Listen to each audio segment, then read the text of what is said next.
안녕하세요. 사랑합니다. 생활과 윤리 시간입니다. 오늘은 의식주윤리, 우리가 지난 시간까지 사람의 삶에 있어서 중요한 세 가지, 입는 옷, 먹는 음식까지 살펴보았습니다.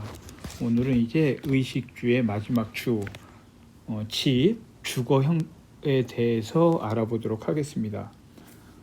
먼저 여러분들 그 교과서에 보면 교과서 163쪽 163쪽에 보면 주거의 본질이라고 쌤이 이걸 이제 먼저 짚어주는 이유는 여기에 나오는 이 볼로브가 실제 모의고사에 출제된 적이 있습니다. 물론 여러분 그 문제 자체가 막 어떤 여러 내용을 암기하고 깊이 이해한 상태에서 풀 수 있는 난이도 높은 생활과 윤리 문제는 아니었지만 이렇게 이제 독일의 철학자 볼로브란 사람이 인간에게 집은 어떤 의미를 갖고 있느냐를 여기 소개한 바가 있어서 먼저 이걸 시작합니다. 볼로브는 이렇게 얘기하네요. 인간은 어떤 특정한 자리에 정착하여 거주할 공간인 집을 필요로 한다. 이것은 주거가 인간의 삶을 위한 기본 바탕이 된다라고, 즉 공간, 우리가 이제 흔히 집이라고 하는 인간의 기본적이고 원초적인 속성에는 자기만의 공간을 갖고 싶어 하고요. 그렇죠? 물론 이제 이제 우리 학생들 입장에서는 자신의 방을 갖기를 원하고, 물론 지금이야 이렇게 집집마다 자녀 수가 많지 않아서 특별하지 그러니까 이제 일반적인 가정집에서는 이제 학생들이 각자의 방을, 물론 이제 그렇지 않은 집도 있겠죠. 근데 선생님이 여러 분 만했을 때, 그러니까 이제 라떼는 말이야 이렇게 계속 또 얘기를 하는데, 그때만 해도 이렇게 학급에 그때 학급 인원은 뭐 거의 50명 정도 됐었는데 집에 자기 방을 갖고 있는 친구들이 보다 자기 방이 없는 친구들이 훨씬 많았어요. 심지어 이렇게 한 방에 5-6 식구가 함께 모여 사는 가정도 많았고요. 웬만하면 이렇게 남자 형제는 남자 형제끼리, 여자 형제는 여자 형제끼리 당연히 방을 같이 쓰는. 이제 최근에는 집도 많이 보급되고, 특히 여러분 여기 위에도 잘 나와 있는 아파트라는 주거 형태가 이제 우리나라도 굉장히 일반화가 되면서, 되면서 이제 방 개수가 그렇듯 이제 볼로브도 독일의 철학자 볼로브도 인간은 근원적으로 자기만의 공간을 갖길 원한다. 그게 이제 지배 형태로 나타나고, 그러한 기본 바탕이 돼야 다른 일들을 할 수 있다라고 이렇게 주장하는 거예요. 그만큼 집이 인간에게 심리적으로 주는 안락감, 위안, 휴식, 이런 것들이 인간의 삶에서 굉장히 중요한 역할을 한다라고 알 수 있습니다. 또 나오네요. 독일의 철학자 하이데거 여러분들 아마 1학기 때 우리가 삶과 죽음 배울 때 죽음에 대해서 한번 언급됐던 철학자입니다. 하이데거. 이러한 하이데거도 인간에게 집이 어떤 의미를 갖고 있느냐에 대해서 얘기를 한 거예요. 인간은 집에서 비로소 평화를 누리게 된다라고 하여 주거를 심리적인 안정과 평화를 주는 곳으로 보았다. 그렇죠? 여기서 말하는 하이데거가 말하는 볼로브도 마찬가지고, 집이 막 의리의리하고 중세 성처럼 크고 좋은, 그렇지 않더라도 자신의 몸 정도만 이렇게 안전하게 쉼을 제공할 수 있는 곳이라고 하면 인간의 마음을 편안하게 만들어줄 수 있는 그런 곳이다. 즉 안정과 평화를 가져다 줄 수 있는 이제 근본적인 곳이다. 그래서 여러분들 이게 이제 집과 가족과 이제 그런 것에서 오는 심리적 안정감, 그런 것들이 인간의 삶에 굉장히 많은 영향을 줍니다. 그래서 오늘은 의식에 이어서 인간이 살아가고 있는 집, 주택에 대해서 얘기를 해보려고 합니다. 특히 이제 과거에 없었던 오늘날 새로운 집과 관련된 문제, 여러분 지금 위에 여기 그림에서 나와 있듯이, 예, 아파트에서 공동생활을 하게 되면서 과거에는 없었던 새로운 윤리 문제도 발생하고 있습니다. 당연하겠죠. 이제 그런 것들까지 오늘 알아보겠습니다. 그리고 이어서 내용 자체가 뭐 어렵거나 많은 내용은 아니에요. 이어서 윤리적 소비도 진도를 나가도록 하겠습니다. 그러면 주요 내용은 생활과 윤리, 수능 특강을 통해 알아보도록 하겠습니다. 지난 시간에 음식과 관련돼서 이제 불교의 음식 윤리, 그래서 불교에서는 음식을 먹는 행위도 어떤 도를 깨닫는, 불교의 참 의미를 깨닫는 하나의 과정으로 받아들여졌다. 그만큼 한 가지의 음식이 인간의 밥상에까지 올라오는데 굉장히 많은 삼라만상 우주의 여러 존재들이 고생한 그것을 잊지 말라라고 하면서 소중하게 생각하라고 했고, 그걸 이제 공양이라는 하나의 예법으로 표현했다까지 배웠어요. 자, 오늘은 이제 주거 문제. 자, 인간에게 주거, 집에서 생활한다, 그런 뜻이에요. 의미는 무엇인가? 자, 주거 공간의 의미. 먼저 이 공간, 주거 공간은 인간에게 가족 구성원들의 사회생활이 이루어지는 생활 공간, 품성과 가치관 형성에 영향을 준다. 어떤 의미냐면, 특히 이제 어려서 부모님과 가족들과 공동체 생활을 집에서 하잖아요. 특히 이제 성인이 되기 전에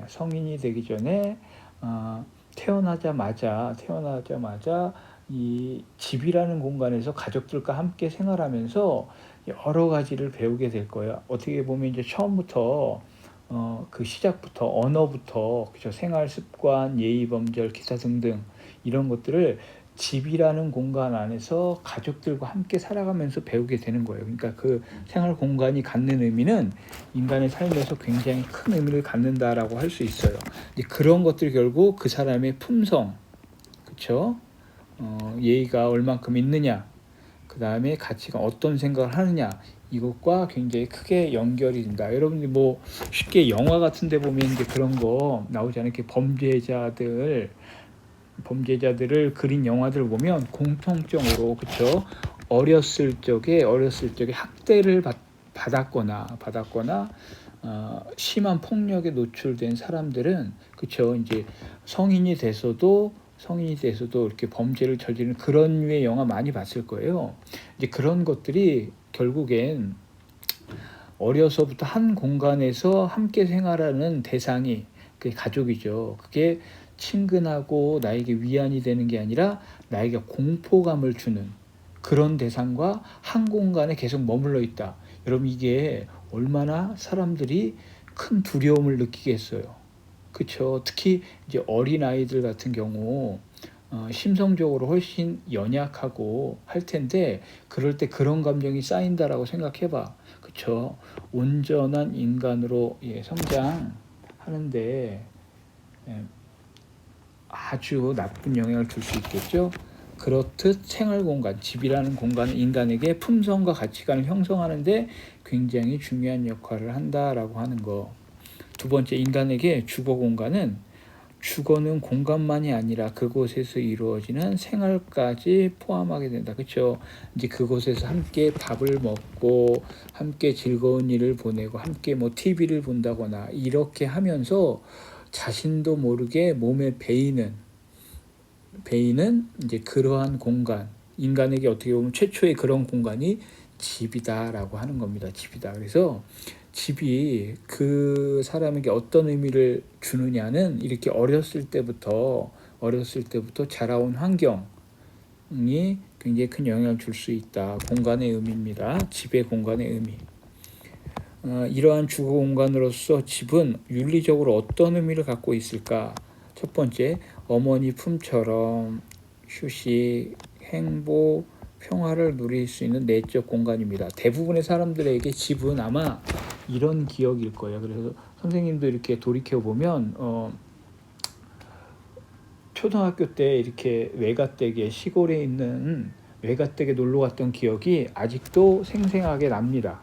아직도 어떤 의미냐면 이런 거죠. 그러니까 지금도 마찬가지로 이제 대도시가 아닌 그쵸 지방에 외곽에 있는 뭐 산촌이든 어촌이든 이런데 집들은 그쵸 낡고 뭐 아파트가 아닌 단독주택형이 많죠. 선생님 초등학교 때니까 얼마나 오래됐겠습니까? 그때 이 외가댁은 정말 그런 지저분하고 그냥 흙과 먼지와 그쵸 흙으로 이렇게 지어진 그런 집이었어요. 근데 이제 그곳에 모여서 사촌들하고 방학이면 같이 이제 뒹굴고 뭐 여름이든 겨울이든 이렇게 지냈던. 그러니까 그때의 느낌은 이런 거죠. 그 집이 좋은 집이었냐 이제 낡고 허름하고 그런 집이었음에도 불구하고 이제 그곳에서 함께 보냈던 사람들과의 추억, 그게 훨씬 더 큰 기쁨과 만족감을 줬다라고 하는 겁니다. 그걸 아마 이제 윤리적으로서 어머니의 품처럼 인간에게는 휴식과 행복과 평화를 누릴 수 있는 공간으로 집은 작용한다. 두 번째, 가족은 물론 이웃, 지역사회에 대한 소속감을 형성하게 된다. 왜냐하면 그 집들이 모여서 동네가 되는 거잖아요. 그렇죠? 이제 그렇기 때문에 그 동네만의 분위기, 어떤 소속감을 형성하게 되고 결국 그런 것들은 인간의 삶의 질과 인간다움 형성에 영향을 줄 수 있다. 그래서 뭐 도시에 사는지 어촌에 사는지 농촌에 사는지에 따라 다른 특성을 나타낼 수도 있고요. 이런 것들이 그 집이 어느 동네에 있느냐, 그 집이 어떤 공간으로 만들어져 있느냐, 이런 것과 인간의 삶과 연결이 된다라고 할 수 있습니다. 자, 주거 문화의 윤리적 문제는 특히 오늘날 인간에게 집은 이 주거 공간은 어떤 윤리적 문제를 갖고 있는지 또 알아봅시다. 집의 실존적 의미를 상실했다. 현대인은 편안하고 안정된 고향으로서의 주거 공간을 상실했다.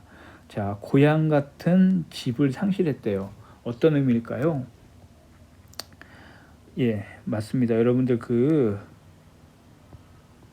도시화가 되면서 우리나라 대부분의 인구가 모여 있는 곳이 그쵸 수도 서울이죠.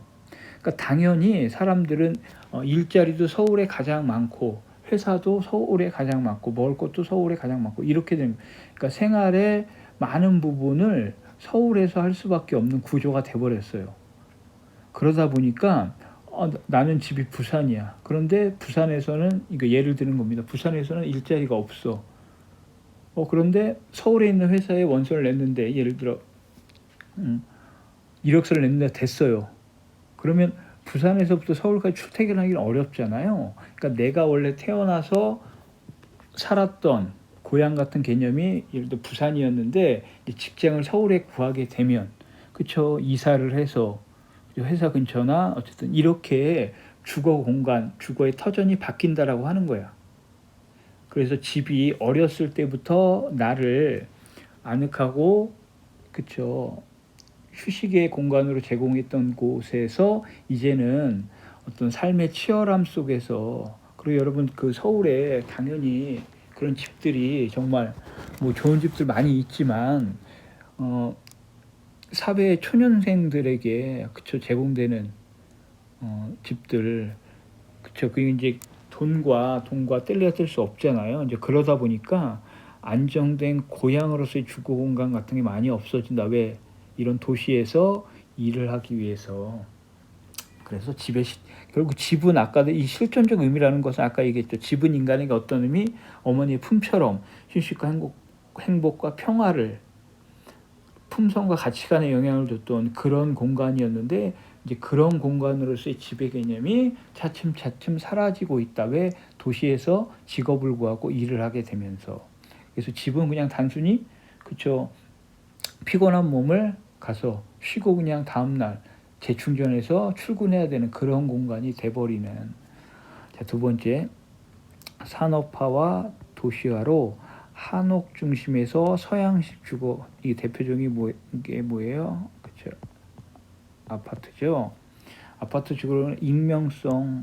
과거에 그쵸 옆집에 누가 살고 우리 동네에 누가 어떤 집이 어떤 가족들이 사는지 아, 그런 어떤 유대감이 끈끈한 주거 형태의 동네 형태의 집들이었다라고 하면, 지금은 그쵸 우뚝 솟은 도시의 아파트들 얼마나 많습니까? 물론 아파트 생활 굉장히 편해요. 특히 보안이나 그쵸 이런 거에는 굉장히 잘 돼 있어요. 그래서 범죄나 위험으로부터 개인을 보호해 준 데는 굉장히 장점이 있습니다. 하지만 옆집에 윗집에 아랫집에 누가 사는지 모르는 어떤 이런 익명성과 폐쇄성, 그리고 이웃과의 소통 단절을 초래하게 됐습니다.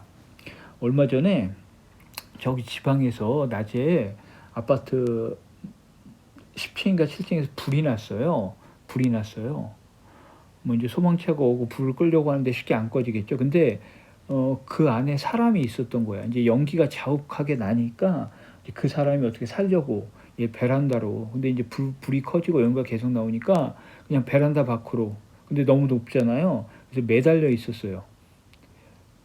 그런데 당연히 이제 매달려 있으면 힘이 빠지겠죠. 근데 그 광경을 아파트 주민들이 목격한 거야.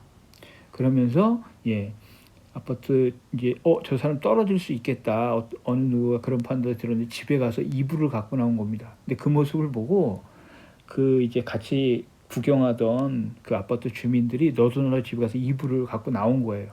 왜? 떨어지면 그래도 안전하게 받겠다고. 그래서 결국 이제 힘이 빠진 그 사람이 떨어졌는데, 정말 불행 중 다행으로 밑에서 이 이불을 갖고 있었던 그 이웃들에 의해서 이불 위로 떨어졌어요.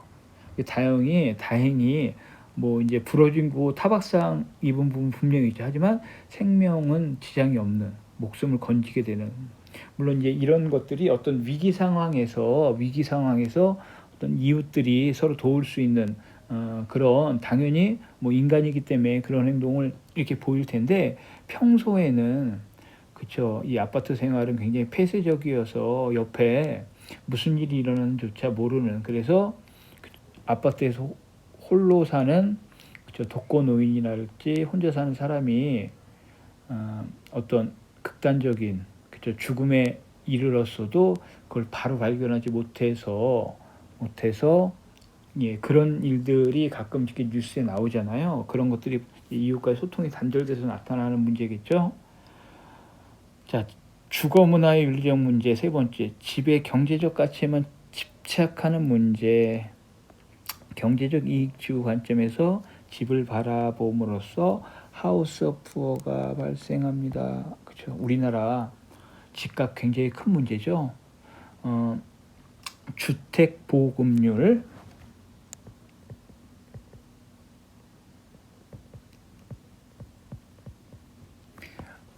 그러니까 이제 국가에서 국민들이 한 가구당 본인들이 살 집 하나씩 있으면 가장 좋겠죠. 그래서 물론 이제 뭐 우리나라는 6.25 전쟁을 거치고 산업화하면서 주택이 굉장히 적어서 아까도 얘기했지만 정말 그쵸 없었던 시절에는 한 방에 한 가족 모두가 6, 7명이 함께 쓰는 그런 시절도 있었는데, 이제 그런 것들이 집이 모자라서였어요. 그래서 정부에서 정책적으로 국가가 아파트나 집들을 계속 지어서 국민들에게 이제 분양하고, 왜? 집을 늘려야 최소한 한 가구당 한 집을 살 수 있게 하려고 이제 그런 정책을 폈어요. 그러다 보니까 어느 순간에는 우리나라 인구나 가구 수 대비 집의 개수가 똑같아지는, 그러니까 이제 100%죠. 100%를 당연히 달성했겠죠. 대한민국 달성했습니다. 언제? 십수년 전에. 그 얘기는 무슨 얘기냐? 이미 대한민국 땅에는 한 가구에 한 집이 돌아갈 정도의 집은 지어졌어요. 자, 그런데 그러면 대한민국에 사는 모든 가정이 자기 집을 갖고 있나요? 그렇지 않잖아요. 그 얘기는 어떤 사람은 당연히 집이 없는데 어떤 사람은 10채, 20채, 심지어 뭐 몇백 채를 갖고 있는 사람도 있다죠. 물론 이제 그 사람들은 이렇게 항변해요. 나는 집을 나의 어떤 경제 활동의 수단으로 여긴다. 임대사업자 있을 수 있잖아요. 그만큼 이제 아까 얘기했던 집의 본질적인 기능, 실존적 이제 기능에서 멀어지면서 집을 하나의 경제 활동의 수단, 우리 이제 그거를 부정적으로 말하면 투기의 수단으로. 그래서 뭐 우리나라도 여전히 그렇지만 그런 아픈 과거를, 왜냐면 뭐 강남 개발이다, 어디 아파트 단지 뭐 몇 배가 올랐다, 이런 굉장히 그러면서 이제 부의 격차, 빈부격차, 심지어 정말 서울에서 직장을 구하고 월급을 한 푼도 안 쓰고 모아도 수십 년이 걸려야 집을 살 수 있는 가격으로 지금 폭등돼 있잖아요. 특히 뭐 강남에 있는 집들은 상상을 초월하는 가격에 있습니다. 이런 것들이 어떤 이제 경제적 이익만을 추구하는 인간들의 욕심에서 비롯됐고, 그래서 뭐 하우스푸어라고 해서 빚내서 집을 샀는데 재산 없어, 그냥 집만 하나 갖고 있는, 이자 내느라고 다른 건 못하는 이런 현실이 돼버린. 그래서 여러분들, 이게 우리나라만의 문제는 아니에요. 전 세계가 공통적으로 이 주택 문제, 굉장히 큰 문제입니다. 선생님이 최근에 접한 뉴스 중에 이제 굉장히 호기심을 끌었고 앞으로도 좀 지켜봐야겠다고 하는 게 독일의 사례예요.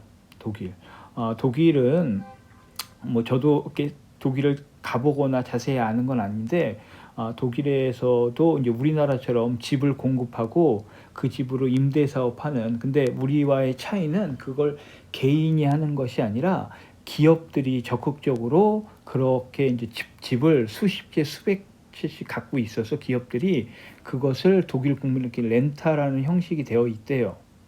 문제는 그러한 집들의 가격이 너무 올라가 있는 거야.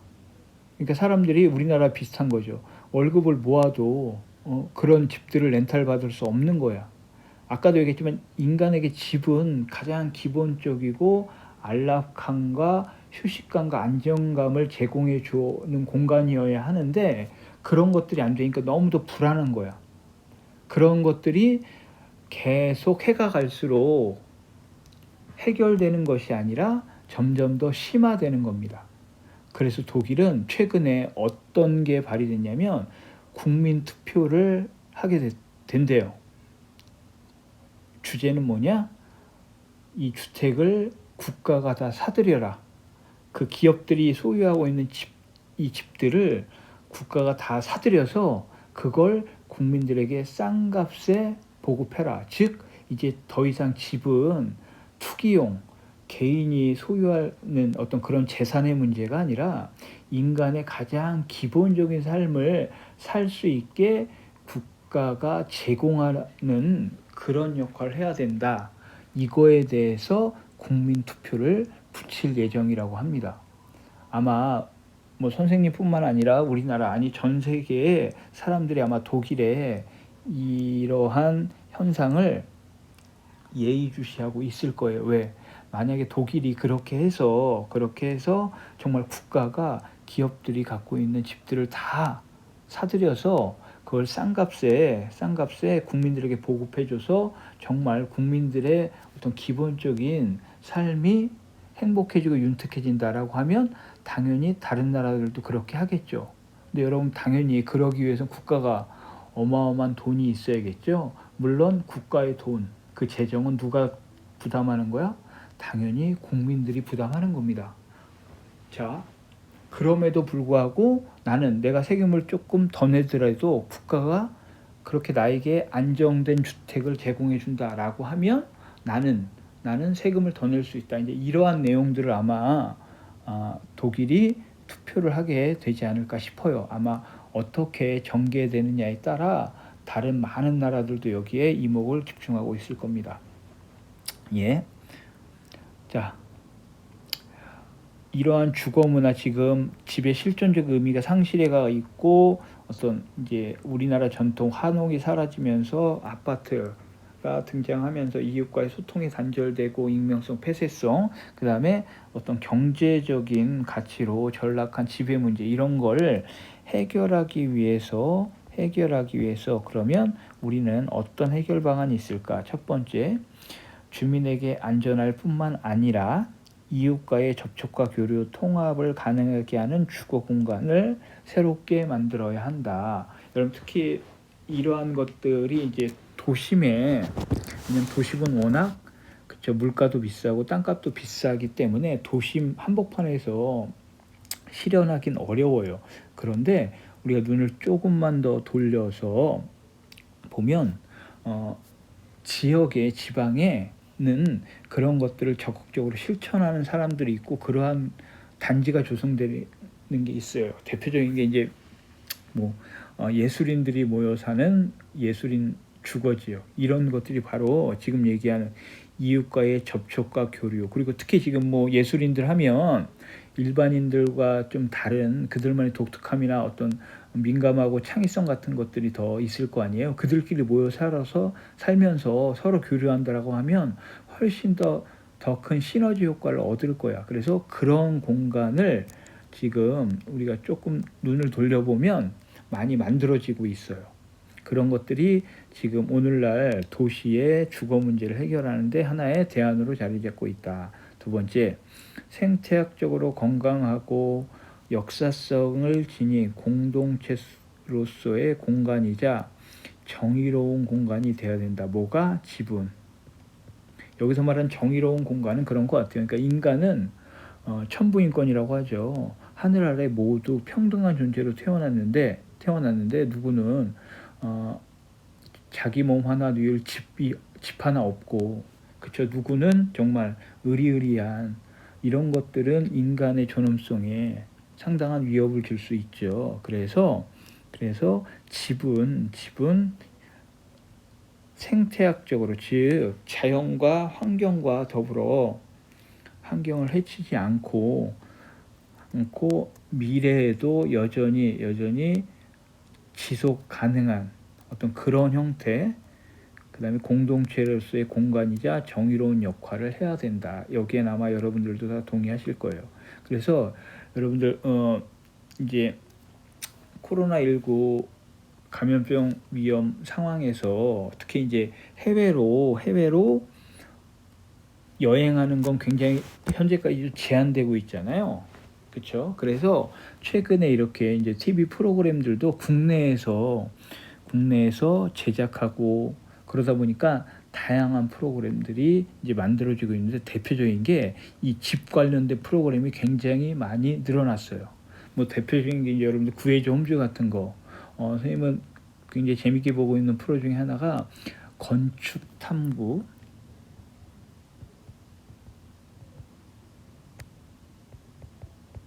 집이라는 EBS 프로그램이 있어요.